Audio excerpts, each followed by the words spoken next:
Bonjour à toutes et à tous, ici Orion, votre prof d'histoire. Et ouais, ça fait un bail, mais vous inquiétez pas, pour l'occasion je suis revenu avec une petite vidéo sympa. Car en effet, comme vous le savez sûrement, sauf si vous vivez dans une grotte, Star Wars 8 est sur le point de sortir. Ou bien est déjà sorti, cela dépendra de quand sortira cette vidéo. Mais, pour en revenir au sujet de base, sachez qu'un personnage de ce film m'a tout particulièrement intrigué. Car en effet, il s'agit du leader suprême Snoke, apparu dans l'épisode 7, le réveil de la force. Comme vous le savez, moult théories circulent à propos de lui sur internet. Et il est tout naturel que je vous fasse part de mes théories à propos de ce seigneur-ci tout particulièrement intéressant. Je vais donc répertorier cet épisode en 3 théories distinctes, que j'espère vous trouverez fortement intéressantes.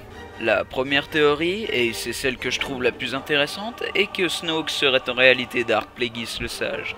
Car pour ceux d'entre vous qui sont connaisseurs de l'univers étendu, ils doivent certainement connaître l'histoire de Dark Plagueis le Sage.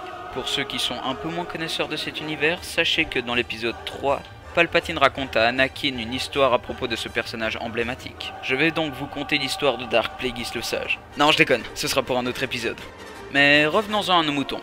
Dark Plagueis aurait donc survécu après le faux assassinat ou l'assassinat raté de Palpatine, et se serait entre guillemets régénéré avec la force, ayant gardé de graves séquelles, comme on peut le voir à son visage. Faciès qui d'ailleurs n'est pas forcément évident. Leurs points similaires, donc entre Snoke et Dark Plagueis, sont leur taille évidente, et aussi leur forme de visage, qui laisse penser qu'ils font partie de la même race. Cela renforce donc cette théorie qui pour moi est véritablement plausible. Car il est compté que dans les récits, Dark Plagueis pouvait repousser les limites de la mort. Pourquoi ne pas l'avoir fait pour lui, me direz-vous? Dites-moi ce que vous pensez de cette théorie dans les commentaires. Bien, on va maintenant passer à la deuxième théorie. Pour ceux d'entre vous qui auraient vu la magnifique série Star Wars The Clone Wars, il est à un moment dans la saison 6 mentionné que des êtres de force suprême gouvernent la galaxie. Et effectivement, on voit Yoda leur rendre visite avant de se rendre sur Korriban, la planète des Sith.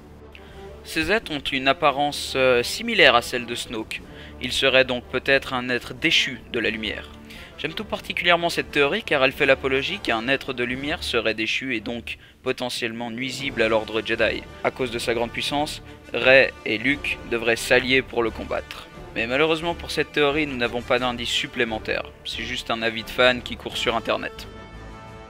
Concernant la troisième théorie, eh bien, cette troisième théorie est très intéressante car elle fait aussi partie de l'univers Star Wars The Clone Wars. En effet, mon épisode préféré de Star Wars The Clone Wars, ou plutôt mes 2 épisodes préférés, sont ceux qui comptent l'histoire du père, de la fille et du fils. Chacun représentant un côté de la force bien distinct, le fils représentant le côté obscur, la fille le côté clair, et le père, celui qui sépare les deux.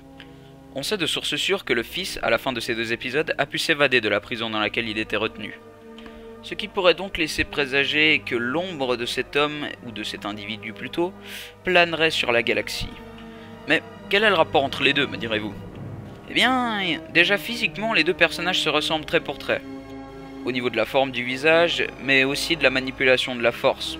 Pour ceux qui ont vu les trailers de Star Wars épisode 8, on peut voir Snoke utiliser des manipulations de la force assez balèzes. Quand on voit que Rey se fait bolosser, bon, Rey n'était pas non plus un bon exemple, mais j'avais rien d'autre à mettre. D'autres points similaires avec Snoke, c'est l'intention de gouverner la galaxie entière. Je pense pour ma part que l'empereur Palpatine étant monté sur le trône, il était impossible pour le fils de gouverner la galaxie, il a donc attendu dans l'ombre. À la mort de Palpatine, il aurait donc pris le pouvoir sur la galaxie en créant le Premier Ordre et en devenant le leader suprême Snoke. Les théories principales ont fini d'être abordées, mais je vous ai gardé un petit bonus intéressant. Comme vous le savez, Firerock et moi, on est quand même assez fans de l'univers étendu.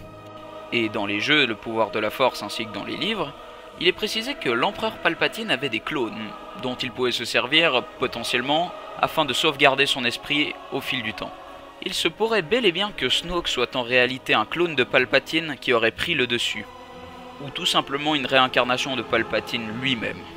Bon, voilà, cette théorie étant citée, je vous laisse débattre dans les commentaires de votre théorie préférée, ou d'une que vous avez créée de toutes pièces.